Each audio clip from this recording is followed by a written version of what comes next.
Hey, it's Rob here in Crazy Town, bringing you some bonus material while we're in between seasons. This is an episode of Green Dreamer, a great podcast hosted by Kamea Shane. Kamea interviews the inimitable Jason Bradford, my friend and Crazy Town co-host. As you might expect, Jason takes a systems perspective as he discusses farming, technology, resilience, and why the future will be rural. I hope you enjoy it. You know how we currently have a trend of urbanization where people are increasingly moving from rural places to the cities? Well, our guest today believes that we'll soon start to see a trend towards re-ruralization, which he also believes will be necessary to a truly localized and sustainable future. Jason Bradford is the board president of the Post-Carbon Institute, an organization that provides individuals and communities with the resources needed to understand and respond to the interrelated ecological, economic, energy, and equity crises of the 21st century. As I mentioned, we're going to discuss why he believes the future is going to be rural, why our perception that cities are more efficient and therefore better for the environment has been short-sighted, how we can re-ruralize without worsening urban sprawl or habitat loss, and more. Green Dreamer, if you're ready, take a deep breath and let's dive in.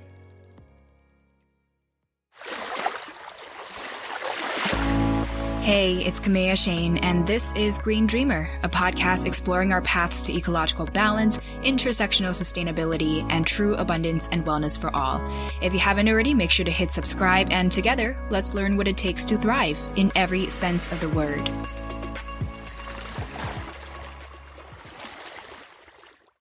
To preface our conversation today about re-ruralization and your vision for a more sustainable, localized food system, I'd love for us to get an idea of where we're headed right now and why. So clearly, more and more people are moving into cities and out of rural areas every year. In places like the US, over 80% of the population live in urban spaces.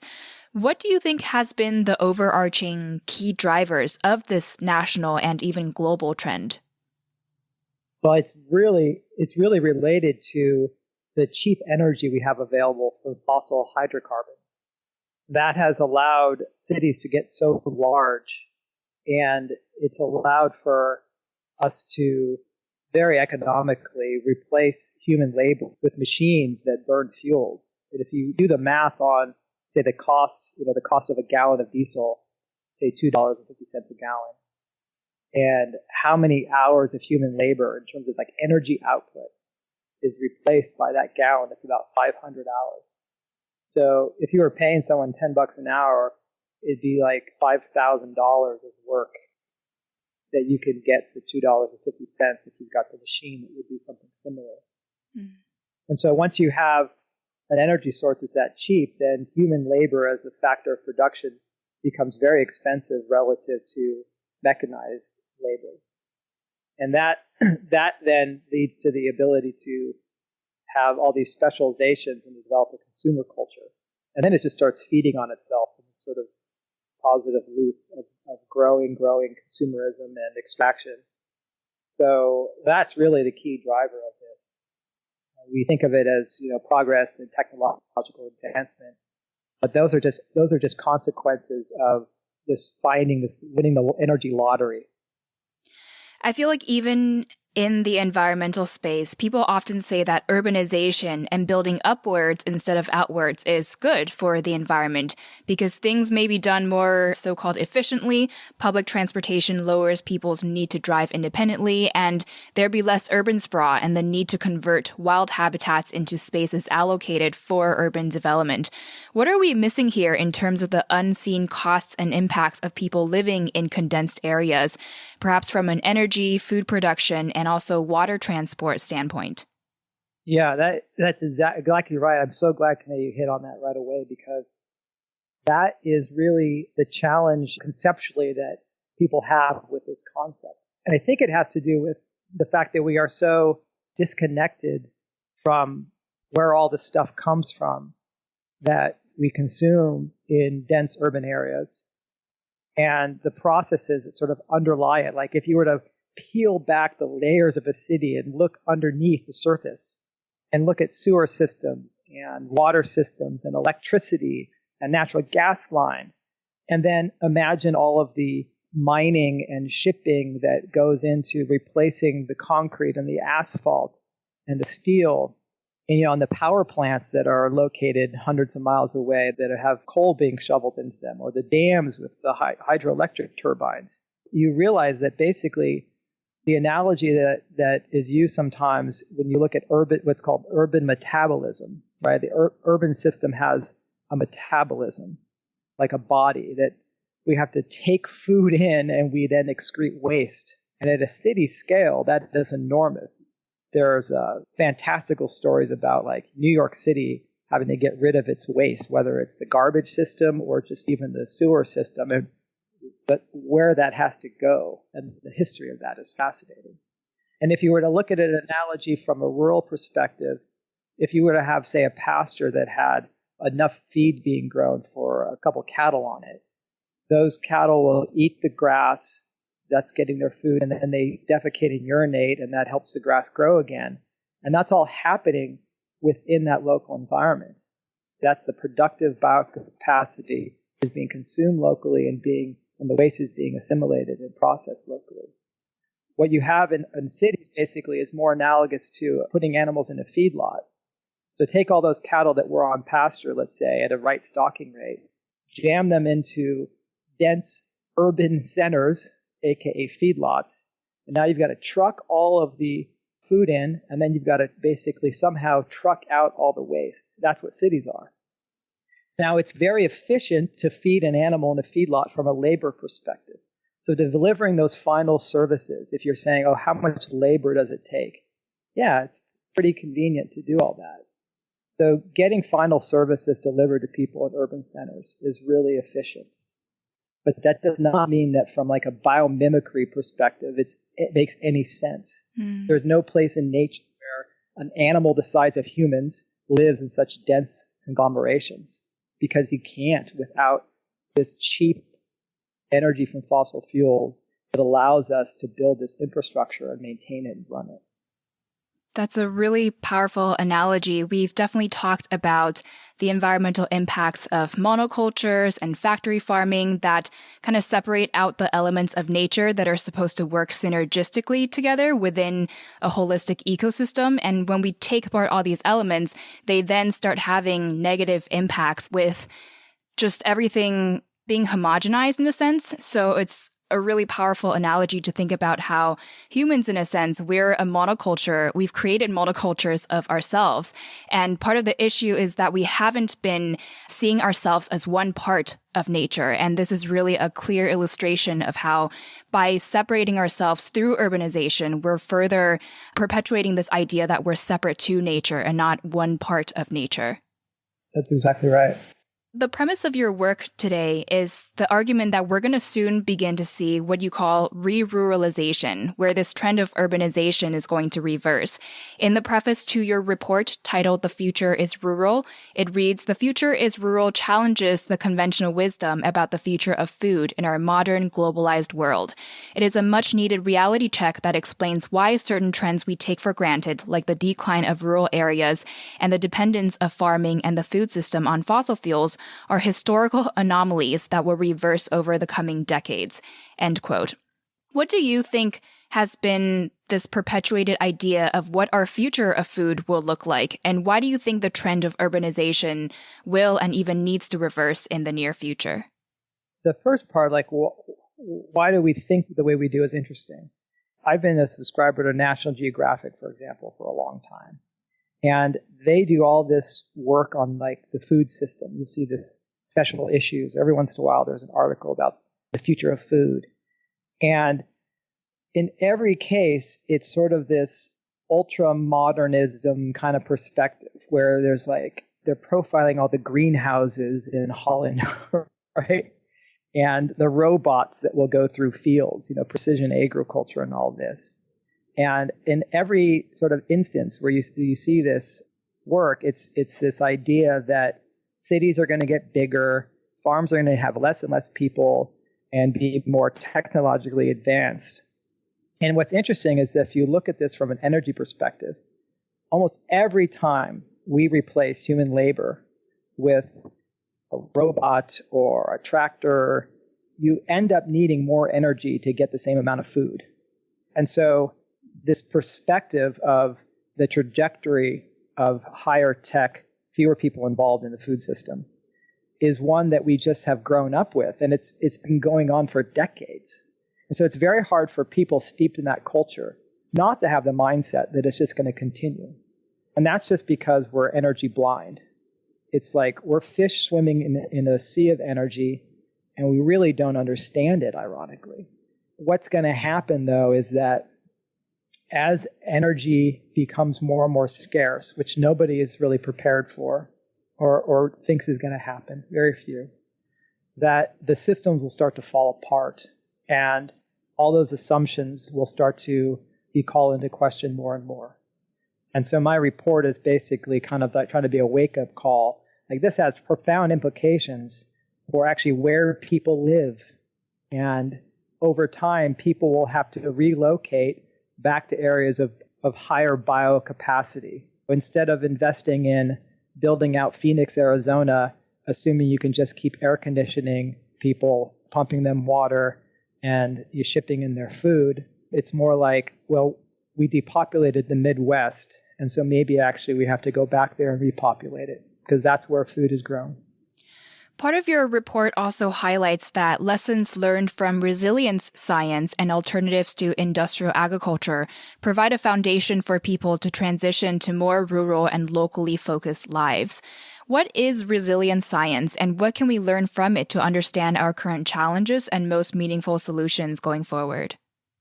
A lot of what I think resilience science helped me do was understand why there's so much resistance to change, why it's so hard. You say, gosh, I'm making so much sense here. Don't you see the long-term trajectory and how this won't work?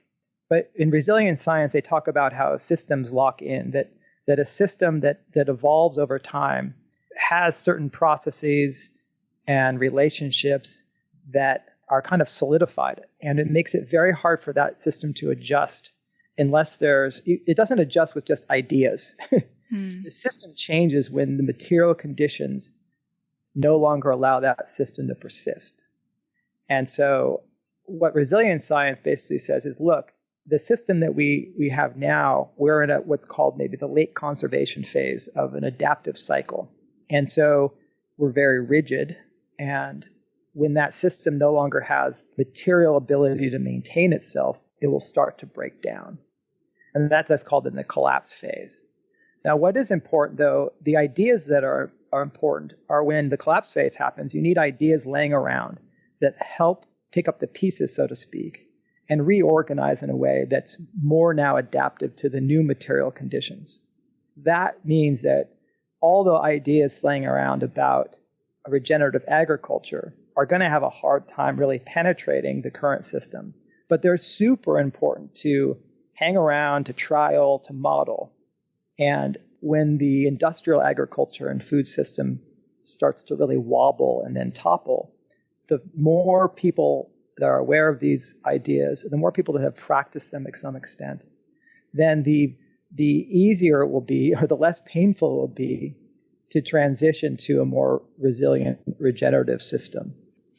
Do you think we necessarily have to wait until the collapse of, say, the fossil fuel era and also the collapse of industrial agriculture for these new and more regenerative and renewable systems to come in to dominate the space? Or is there a way where we can preemptively transition towards these more resilient and sustainable systems? Yeah, that's a great question. I think that there's all of these movements happening right now, the food movement, where people want to eat locally, people want to buy organic, people are interested in holistic-based livestock. Those are all good sort of elements of the current food system that are the leading edge, so to speak. But it's very hard for those components to really take over until there truly is a breakdown, I believe. Now, it doesn't mean we can't keep growing those incrementally, little by little, but there's such a lock-in and such a dominance and such a sunk cost to what we have that it's very hard for that to just fully embrace doing things differently. And as long as it's still working, as long as people still have jobs and still are making money in the current way of doing things, they don't see the real need to change. And they're going to basically reject change because it's threatening. So I think we can keep building and growing elements of what's going to really take over in the long run.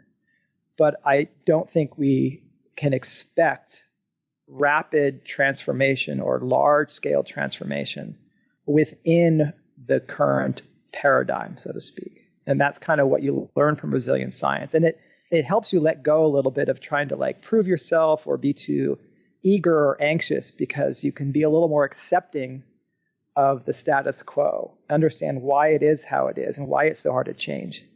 And you can then get to tasks of actually just sort of, if you have the opportunity, to build something that is going to be more viable long term, but not beat your head against the wall trying to like, you change. Like, sorry, maybe you work on something and let that other system kind of be, in a sense. Now, have you noticed this trend of re-ruralization beginning to take place in parts of the world today? And what can we learn from those examples where this is already starting to happen? Yeah, this is a really interesting point. I dabble in this a bit in the report, and I really, this is one of those things that I wish I had time to really explore more. But I see examples where in order to survive nowadays, in order to be part of the global economic system, you have to have a certain amount of money, right? If you have money, you can draw goods and services to you. And whenever a place loses its access to that kind of financial capital, it has trouble. And in the US, I give the example of the upper Midwest, where we had all these cities that were part of the steel industry and the auto industry. And as we know, over the last several decades, that went into a decline. And major cities in the US were powerhouses like Detroit have lost half or 2/3 of their population. I lived in St. Louis for a while, and there was elements of that there where North St. Louis, you could just drive through and there was just block after block empty. And what has happened in some of these places is there's been this urban agriculture that's developed where people are saying, okay, I don't make enough money to buy any good food. There's no grocery stores in my area anymore. Well, let's grow food. So that is a kind of a back to the land in place within a city, which is really kind of odd to think about. But it's a city that went through a decline and a depopulation, so space came available. And then in Greece, there was this austerity program. Greece was integrated into the European Union, and the central banks there had trouble, and they decided they were going to really put the screws on Greece. And so the whole nation had an austerity program. And people lost jobs in Athens. That was, people were flocking to Athens, the opportunities there. What's interesting about Greece is that a lot of young people, though, had ties to family farms. And so they were able to say, okay, I give up on this urban life. I'm going to go back to my quiet village. And at least I can milk some goats and pick some olives and have a kitchen garden, and I can live. So that's an example in like a Western market economy. Probably the most complete example of a nation that went through a disaster was Cuba during the special period as the Soviet Union broke apart. Cuba lost access to its exports. It basically was the sugar producer for the Soviet Union and its empire. And when it didn't have that outlet, it also was cut off and didn't have money to buy fuel on the global market. They got helped out by like Venezuela a bit, but it had a real decline in its energy available to support its industrial food system.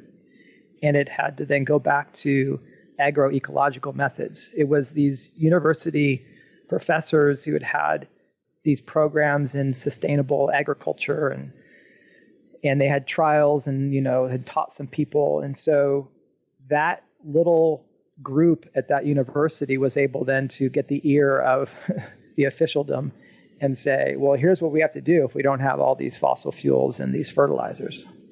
We touched on this a little bit earlier, but with urban sprawl today, or with people living in rural places, part of the concern is that people will be more reliant on cars to get around. So how do we at the same time re-ruralize to localize our food sources, our lifestyles, and lower our food miles while weaning our own reliance off of fossil fuels and the use of energy trying to transport ourselves around? And does re-ruralization necessarily equate with urban sprawl, which kind of has a negative connotation to it, meaning we may have to compromise habitat for wildlife? Or is there a path forward where humans can coexist with and even create habitats for wildlife?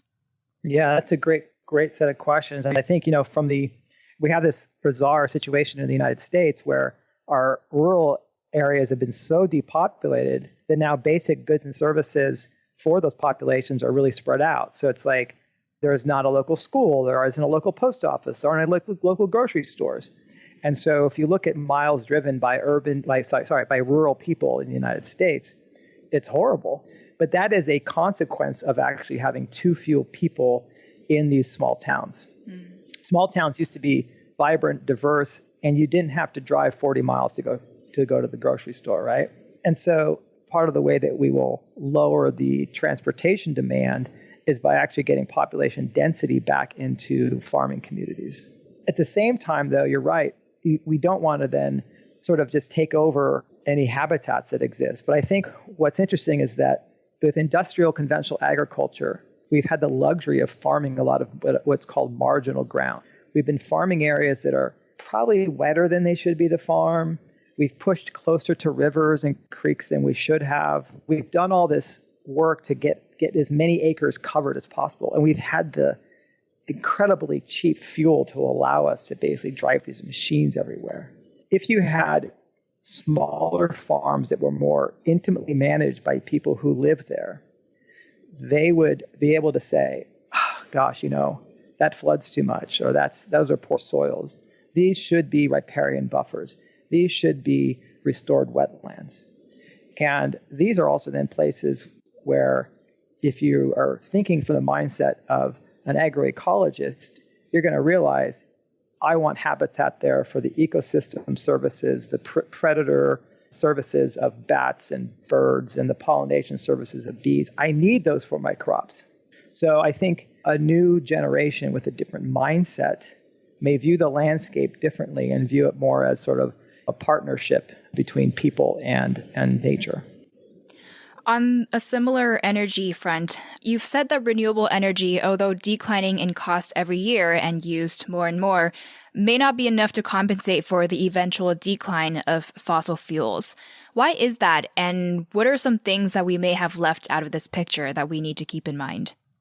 Yeah, this is a really key point too. I think people have the assumption that technology will come around to solve a problem. And we do see tremendous growth in like wind turbines and photovoltaics, which produce a stream of electricity. The electricity is a very high quality energy source, but it's not the most portable or the most dense. We don't have dense forms of storing it. So there's a few problems then. Intermittency is one. Right now we have intermittent sources of wind and sun. There's some predictability, but they're not available 24/7 like say, I want to burn that gallon of diesel. Okay? If you got a gallon of diesel laying around, you can just decide when you're going to use it. Not so for wind and sun. So you say, okay, no problem, batteries. Well, batteries, the problem is, and you get into what's called the energy density problem. If you were to try to replace a 100-gallon diesel tank with, that is used on tractors nowadays, that allows you to go for 12, 20 hours before refilling, and try to do it with batteries, your tractor would just weigh too much. And it would just cost so many more times what tractors today cost. And we misconstrue the use of this technology. We say, we can drive cars with batteries, so why not tractors? Tractors are using about 70% of their horsepower capacity and run for like 12 hours a day. When was the last time you revved your car to near the red line and did it for 12 hours straight? All right, I swear, if you did that with a Tesla, the batteries wouldn't last that long. And then also drag steel and run it on rough ground. So there's really then these properties of the physics, chemistry that don't make all forms of energy substitutable. And so you get to then this problem, well, we don't, liquid fuels, these liquid hydrocarbons are so valuable. They are almost irreplaceable for transportation and running heavy equipment. Okay, well, let's grow those. Why don't we just grow them? We can grow biofuels. Well, yes, but there's literally not enough land available to both feed ourselves and grow the fuels that we're used to. So what this ends up doing is when you do all this math is you say, okay, it means that as fossil fuels decline, we will have less energy available to society. And that's something that we just don't expect. We assume technology will just come to the rescue without really understanding energy systems and energy properties and physics and chemistry in enough detail to question that assumption. So basically, as we continue to transition towards renewable energy, the other part of that equation is also examining our own need for energy use, because we've been taking it for granted.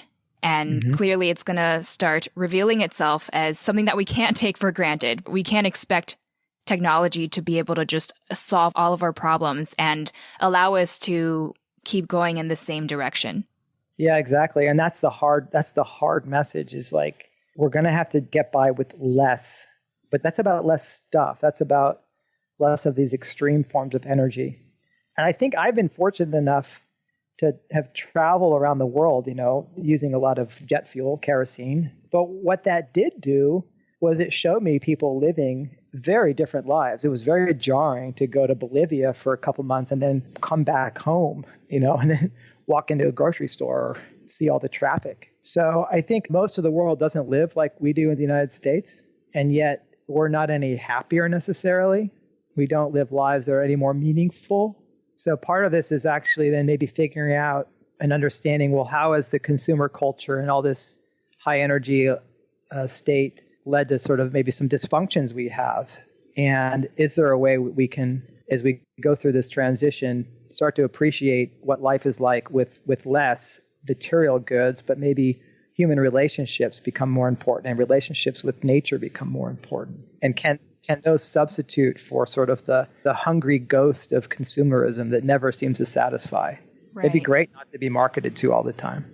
I definitely feel like we have a deeply, deeply indoctrinated belief and ideas around what development is all about. And as you said in an interview with The Revelator, people in highly urbanized and globally integrated countries like the US will need to re-ruralize and relocalize human settlement and subsistence patterns over the coming decades to adapt to both the end of cheaply available fossil fuels and climate change.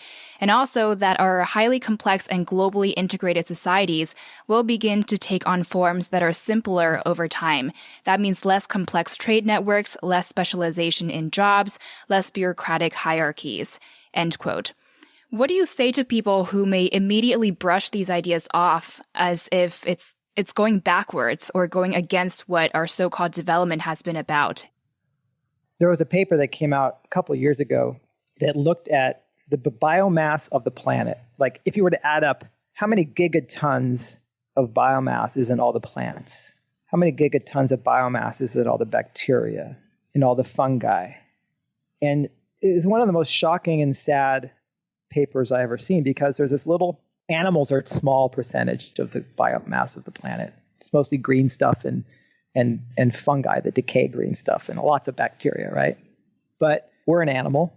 And so if you look at the animal component and you really focus on terrestrial vertebrates, animals with backbones that live on the land, which we do, and you say, well, how many terrestrial vertebrates are humans and human livestock? And then you say, okay, well, let's compare that to how many terrestrial vertebrates are elephants and parrots and lizards.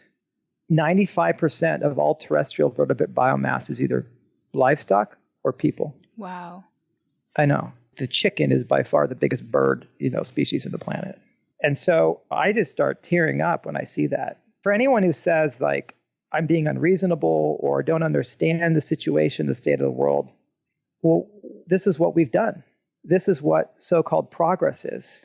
This is us as a species absolutely dominating and churning up nature and calling it progress and thinking that we have any ability to continue this for very long is absurd.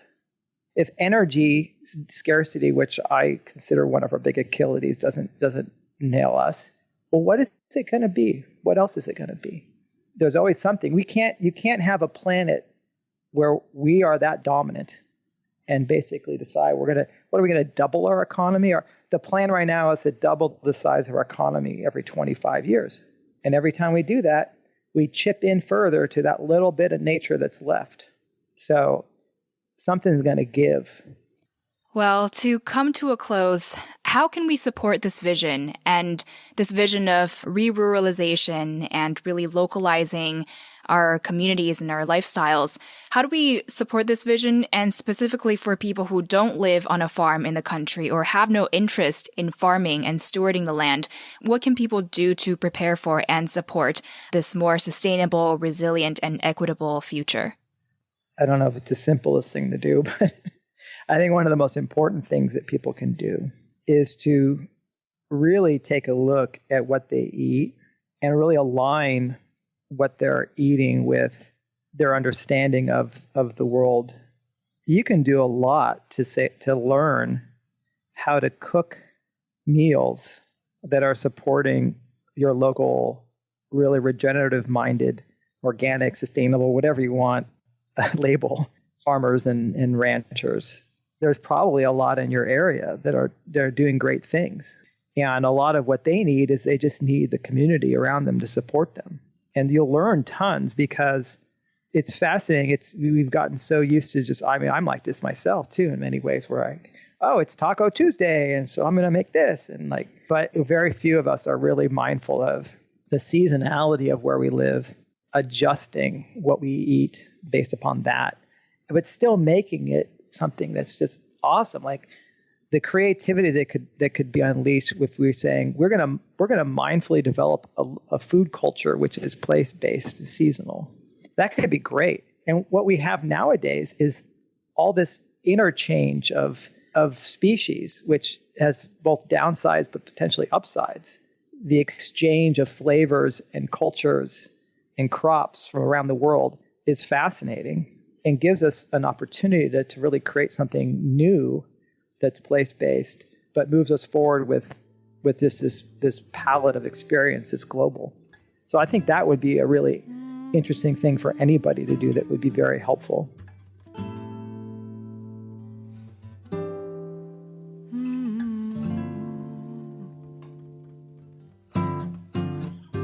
They're mining for gold, but all I see is steel. Could it be part of the deal? 'Cause she's sweet as sugar, but wait until it rains. She can turn very bitter flame. Spitting words in the atmosphere, they breathe in monochrome. White-collared criminals will reap just what they sow. And now the fields are barren. Where do we go? Where do we go from here? From here,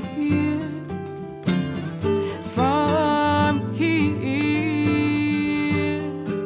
from here.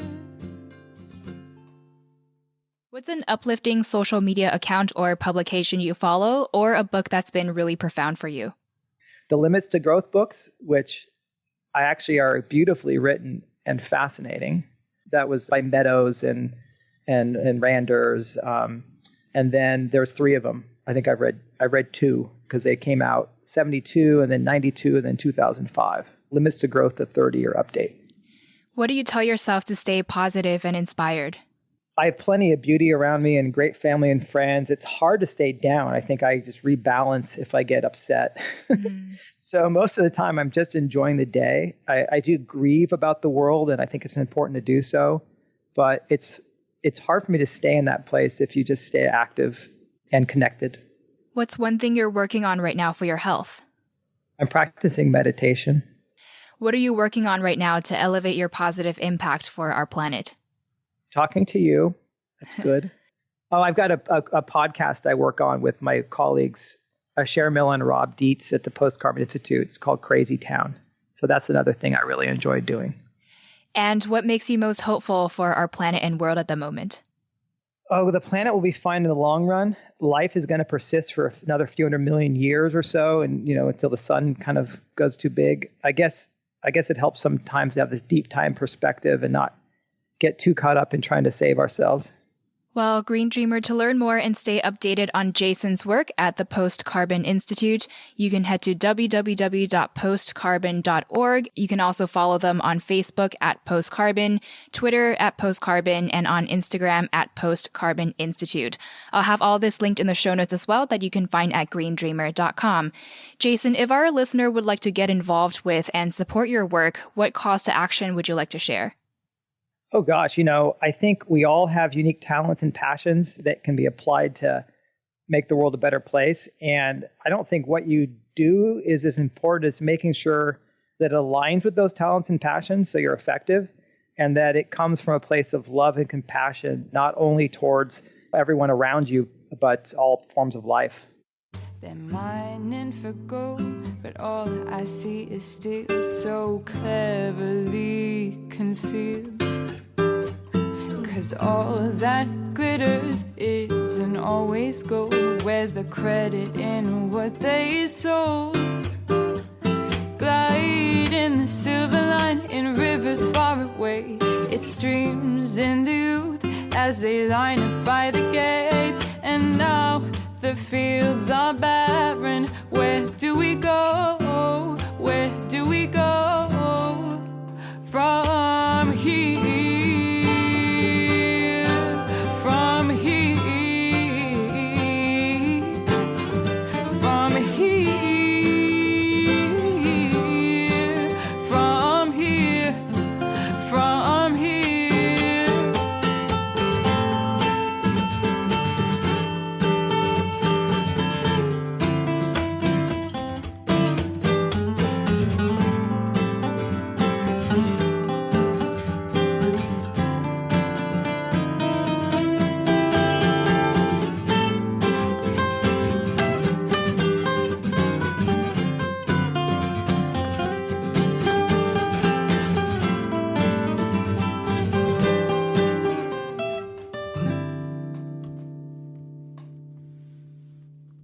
They're mining for gold, but all I see is steel. Could it be part of the deal?